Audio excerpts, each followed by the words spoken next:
His mic. My microphone was terrible. I wonder, was it set up that way on purpose? Clinton fired up, taking a victory lap. 1 down, 2 to go. You are the new Miss Universe. As Trump doubles down on his criticism of the former Miss Universe, saying her weight was a big problem. What the beauty queen is revealing on GMA this morning. Breaking news, a deadly police shooting in California, sparking protests overnight. The image from the scene showing officers confronting an unarmed man, then opening fire. Shots fired. Send me an ambulance. The investigation right now. Marlins mystery. The disturbing new text messages sent hours before pitcher Jose Fernandez was killed in that boat crash. I didn't have a good feeling about it. It's too dark at night. The All-Star distraught. Why did his friends try to cancel that boat trip? And dropped. The epic fail as a Yankees fan tries to ask his girlfriend to marry him. All caught on the Jumbotron. The stands rallying to recover the lost ring and what the couple is saying this morning. Live in Times Square, this is GMA with Robin Roberts, George Stephanopoulos, and Michael Strahan.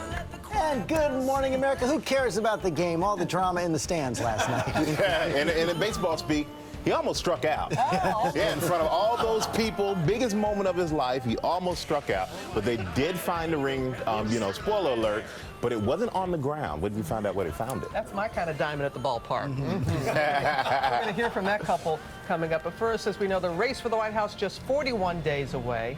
Hillary Clinton celebrating her debate performance, tweeting out this photo. And now she's back on the campaign trail, continuing to take on Donald Trump after the most watched presidential debate in history. ABC's Cecilia Vega is in Raleigh, North Carolina, where Clinton held a rally. Good morning, Cecilia. Hey, Robin, good morning to you. She certainly is celebrating, and Clinton now says that aides are telling us that one of the first things she said when she got off of that debate stage was how dead on her Trump stand-in had been in those mock debates. But she is now in what her campaign is calling a battleground blitz, trying to capitalize on this momentum. It had all the signs of a victory rally. Hillary Clinton did a dance, raised her arms in the air, and then she went to work. Oh, yes. 1 down, 2 to go. Clinton in North Carolina still riding high. He made it very clear that he didn't prepare for that debate. She wasn't just basking in the glow of what her campaign calls a win. There was a lot of work for fact checkers last night. She was downright gloating. And I said, yeah. You know what? I did prepare, and I'll tell you something else I prepared for. I prepared to be president of the United States, and I think that's good. Clinton now looking past the debate and to Election Day. Her team of top surrogates from Senator Bernie Sanders to First Lady Michelle Obama fanning out across the map, stopping in 9 battleground states by Friday, starting with her husband in Ohio. Did she have a good debate or what?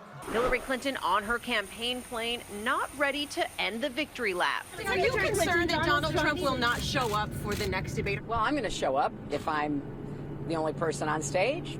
Well, I'm the only person on stage. What about Now, Donald Trump has said that he will do the next 2 debates, even though his surrogate, Rudy Giuliani, has suggested that he shouldn't. Clinton is now focused on trying to expand her base. First Lady Michelle Obama will be out campaigning for her today. And Clinton herself joins Bernie Sanders in New Hampshire today. George, they are trying to win over some much-needed millennial voters. Yeah, trying to get them back. Okay, Cecilia, thanks very much. Going to move on now to Donald Trump. He declared victory yesterday, but that didn't stop him from lashing out about how it went and the attack he didn't make. Tom Yamas in Chicago with Trump's take on the debate. Good morning, Tom. George, good morning to you. Following that debate, Trump told me he thought it went great, but now it seems he's having second thoughts and he's blaming everyone but himself. Overnight, at a massive rally in Florida, Donald Trump telling supporters he went easy on Hillary Clinton at the debate. I was also holding back. I didn't want to do anything to embarrass her. Trump putting his own spin on that night. It set the all-time record for debates and maybe television, who knows? The Republican nominee happy about the ratings, but not about the moderator. Well, he didn't ask her about the emails at all. He didn't ask her about her scandals. He didn't ask her about the Benghazi deal. that she destroyed. And complaining about his mic. My microphone was terrible.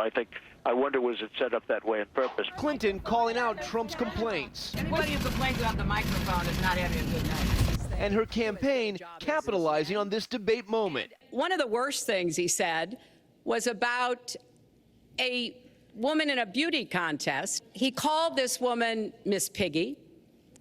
Then he called her Miss Housekeeping because she was Latina. Donald, she has a name. Where did you find her this? name Where is did you find Alicia this? Machado. The Clinton campaign releasing this video showing how Trump took issue with Alicia Machado's weight after she won the pageant. She weighed 118 pounds or 117 pounds, and she went up to 160 or 70. So this is somebody that likes to eat. On Tuesday, Trump defending what he said. He once described Machado as an eating machine, and now as a troublemaker. She was the worst we ever had. The worst, the absolute worst. And, she gained a massive amount of weight, and it was a real problem. We had a real problem. Not only that, her attitude, and we had a real problem with her. Now, as far as the Miss Piggy and Miss Housekeeper name-calling, the Trump campaign put out a statement calling Machado's claims both baseless and unsubstantiated. George? Okay, Tom, thanks very much. Let's talk to Matt Dowd about this right now. I can't imagine that Donald Trump wanted to be talking about Alicia Machado coming to the debate, but he did. The Clinton team set a trap. He fell right into it. Yeah, I can't decide if this is a Mad Men episode or a Howard Stern episode, what's going on right now in the course of this. I've often recall that there's a book, Everything That I Needed to Know I Learned in Kindergarten, and one of the things you don't do is insult people and have some respect for them. You don't go after them physically. This is not the conversation he wanted to be having after the debate he just had. Consensus developed. Hillary Clinton won the debate. The first initial poll showed that as well. We haven't seen any polling about where the race stands. 4 years ago, Mitt Romney beat Barack Obama in the first debate pretty badly, got a bump, but then fell back. Yeah, I think what you have to do, he has a time to recover in this, but you have to demonstrate some humility and some honesty. You first have to admit that you lost in order to repair the damage you did. It's a little bit like a pitcher that goes in, has a horrible outing, but then tells everybody he won, and he doesn't go back and fix his mechanics. And the only thing Donald Trump seems to be saying is, I didn't hit enough batters. Yeah, and in fact, he's now saying he is going to come out at the next two debates, even though Rudy Giuliani raised some questions about it, also hinting at the idea that he's going to put Bill Clinton's infidelities on the table. Well, we'll see if he does that. You know, he's got 11 days or so to think that through. He may do that. He may feel at that point, and I think a lot will depend on the polls. If he's 5 or 6 points behind, there's no telling what he does. Okay, Matt Dowd, thanks very much. We're going to hear more from Alicia Machado coming up just ahead. Michael. All right, well, thank you, George. And now to those massive wildfires out west, forcing hundreds of people out of their homes. And Ginger, you've been following all of that. And they've been burning, and it's hot out there. So the Santa Cruz Beach Boardwalk, that's where I want to take you to right now. We can see that picture full so you can get an image. It almost looks volcanic, but no, in the Santa Cruz Mountains, that is the Loma fire, now burning more than 2,200 acres, about 10% contained at last update. So that area, this is what's significant about it. Not only is it hot and dry, but they haven't had a fire in about 15 years. So there's all that dry fuel just ready to burn. That plus the geography has made it very difficult to fight that fire. 11 large wildfires, 7 of them in central and northern California. At this point, we've had those Santa Ana winds not helping the situation whatsoever. The offshore, that makes heat. But good news is we've got slightly cooler air coming in, a little dip in the jet stream. So you guys, we're going to be still talking about fires. It burns whether it's cool or hot, but a little help for the firefighters. It does help. All right, Ginger, thank you. Now to a deadly police shooting in California, sparking protests overnight and raising questions after an officer opened fire on a man outside a strip mall just outside of San Diego. ABC's Matt Gutman is on the scene, has the latest on this ongoing investigation. Good morning, Matt. Good morning, Robin. Police now saying that that African-American man who was shot right around here was unarmed when an officer shot him multiple times. Now, the investigation is still ongoing, but police have released that single frame of cell phone video taken by a bystander. They say it shows him pulling something out of his pocket and taking what they say was a threatening stance against police. Now, that shooting triggering near immediate protests here in El Cajon and at a police station down the street. Hundreds of people shouting, "No justice, no peace." Now, police apparently originally got the call from a woman claiming to be his sister. She was saying he was not acting like himself, that he was walking in and out of traffic, and she allegedly warned them that he was mentally ill, that he was unarmed, and that he needed their help. Robin. An investigation just underway, right, Matt? Thank you. Okay, we're going to get the latest now on last week's bombings in New York and New Jersey. Authorities have released this new image as they still search for two men who were on the scene. And the bomber's father sat down with our chief investigative correspondent, Brian Ross. Good morning, Brian. Well, good morning, George. The mystery deepens this morning about the identities of those two men being sought by the FBI. If they were just innocent witnesses, why haven't they come forward? All this as the suspect's father gives his first full TV interview with surprising new details about his son and the FBI. It's been 1 week this morning since the FBI first went public looking for the two men.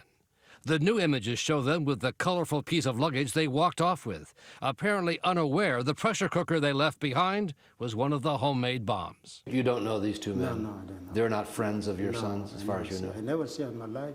Mohammed Rahami, the father of the accused bomber Aman Rahami, tells ABC News this morning he does not recognize the two men and is certain his son acted alone. You think he did this by himself? Or He did everything by himself. He buy everything by himself. He ordered and online, he did it by himself. In fact, the father believes that his 28-year-old son was up to no good for months before he allegedly planted his bombs in New York and New Jersey, changing the locks on his bedroom door in the family apartment and keeping everyone out. And Nobody could go in there. Nobody can go. One time, my grandson, he went to his room and he's screaming and kick him out back. He's a little 4 years old. What do you think? I'd say he did something wrong. But the father told ABC News no one in the family had any idea that the increasingly secretive Ahmad was preparing his alleged bomb attacks. But did anybody see him building the bomb? Nothing, nobody. Something suspicious going on in that bedroom? Nobody, believe me. I give a guarantee. But federal agents tell ABC News they are looking closely now at some of the radical social media posts shared by the suspect's older sister, who he stayed with in Pakistan. Rahami was shocked when we showed him what was on his daughter's page. Have you ever talked to her about any of this? No, this is the first time I saw that. The father also told ABC News that one of the FBI agents present when his son was shot and captured last week was the same agent who 2 years earlier had investigated his son as a possible terrorist and concluded, without interviewing Ahmad, that he was no terror threat. So you think they should have interviewed him? Yes, 100%. And they never did? No. The FBI says the agent conducted a thorough investigation even after the father recanted his original claims about his son, something the father disputes. As for his son, the father says doctors have told him Ahmad is still in bad shape, suffering from what he called massive infections after being shot. His prognosis still uncertain. And Brian, at the start, officials seemed pretty sure that those two men were not involved. Now they're raising real questions. They just don't understand why they haven't come forward in any way. They just disappeared. Why haven't they come forward if they are innocent? Okay, Brian Ross, thanks very much. All right there, George. Now we have the latest on the boat crash that killed Miami Marlins pitcher Jose Fernandez and two of his friends. Police say Fernandez was at a bar before the crash, and text messages suggest he may have been upset about something. ABC's Steve Osunsami has new details. And Steve, what do authorities think happened in those last hours? Well, Robin, investigators are still trying to piece together the chain of events that led to that tragic crash, but it's becoming very clear that Fernandez and his friends were out very late. Authorities are blaming high speed for the crash that sent Jose Fernandez's speedboat hurling into these rocks early Sunday. It's not a capsized vessel, by the way. It's the boat struck the jetties. But this morning, friends are revealing that for some reason, the Marlins ace pitcher was very upset before the accident. In these text messages from earlier in the night between Will Bernal, a friend in town, and Rivero, who was with Fernandez at the time, Bernal is begging them not to go out on the boat. Try to keep him close to the shore if you go out. Trust me, it's not my time yet. I know, but try to keep Jose cool. Tell him what I said. Bernal explained himself to a local Miami station. I didn't have a good feeling about it. It's too dark at night. And now, a popular Miami bar and restaurant right next to a boat dock near the accident scene confirms that Hernandez and friends were there as late as 2 a.m., about an hour and a half before they were found dead.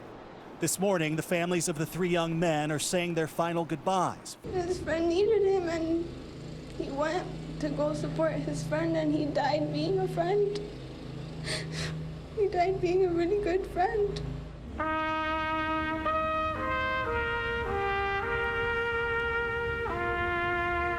At the ballpark, the Marlins have painted Fernandez's jersey number on the mound, celebrating the All-Star who escaped from communist Cuba to live the American dream.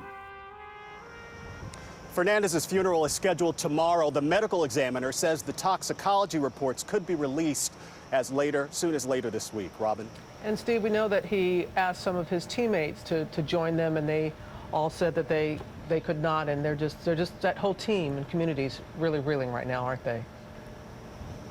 Oh, yes. There are plenty of people who are not only in South Florida, but across the country, sports fans who are all upset over this. I think so much of it is the backstory of this pitcher, the fact that he escaped communist Cuba and that he came to this country at the age of 15 to start a brand new life. And it took several attempts for him finally to make it here to the U.S. Steve, thank you for your reporting. Yes, 4 times. Now to Amy with the morning's other top stories, starting with the death of Shimon Peres. That's correct. A state funeral, Robin, is planned Friday in Jerusalem for former Israeli leader and Nobel Peace Prize winner Shimon Peres. He died today at age 93 after recently suffering a stroke. A towering figure in Israel, Peres served twice as prime minister and once as president and helped negotiate the Oslo peace accords. In a statement, President Obama said, quote, "A light has gone out, but the hope he gave us will burn forever." Well, in Syria, conditions in Aleppo have taken a dramatic turn for the worse. At least 1,000 people have reportedly been killed in a stepped-up bombing campaign by Syrian and Russian forces.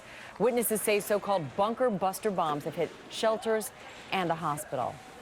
Back here in this country, authorities are trying to figure out who sent a suspicious package to the Charlotte police headquarters, forcing the building to evacuate. A bomb robot placed the package into a secure capsule to be taken to a remote location.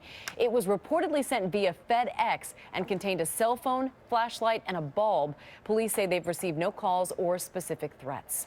Well, the CEO of Wells Fargo is being forced to give up $41 million in salary and bonuses in the wake of that scandal over fraudulent accounts. To meet sales goals, bank employees opened accounts without customers' permissions.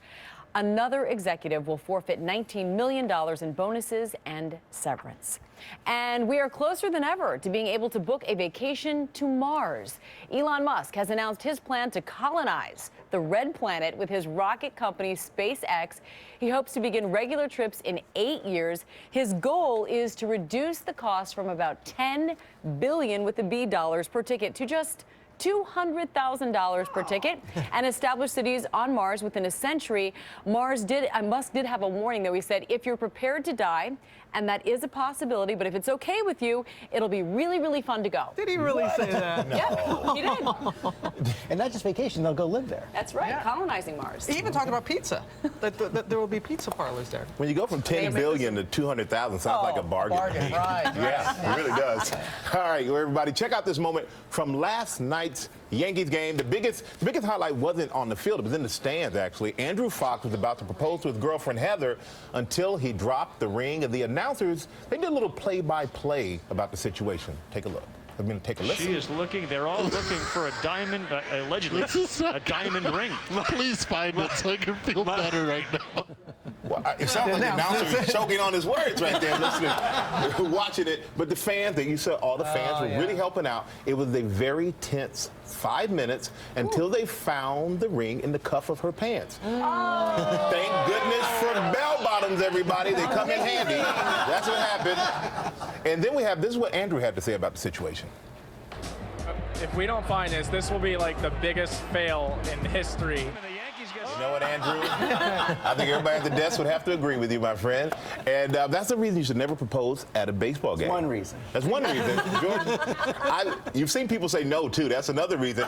But this man, he hit a home run. Took that one from you. Got it. Ding, hit a ding, home ding. run there. Very nice. Let's get up to Ginger now. All right, let's get to the Rainy Cities, brought to you by CarMax. You know how it is. Someone does something nice for you and you feel obligated to do something nice back. Maybe your aunt sent you a crocheted scarf and you sent her a thank you note and the crochet just kept on coming. Well, at CarMax, you don't have to return the favor. They'll buy your car even if you don't buy a car from them, because feeling obligated is uncomfortable and tight in places it shouldn't be. CarMax won't make you feel that way. Lucky you. I feel like a quilt. And a very good morning, meteorologist Brian Vandergraff. We do have a flash flood watch in effect from tonight through Friday morning. 2 to 5 inches of rain with some localized heavier spots not out of the question. Some showers early this morning. Off and on will give way to some more showers through the afternoon. Some of those could be heavier into tonight and tomorrow. In fact, tomorrow, hefty rains off and on throughout the day. Temperatures in the 70s. More rain for Friday. The weekend, gradual improvement, but a few showers could linger for the first half of the weekend.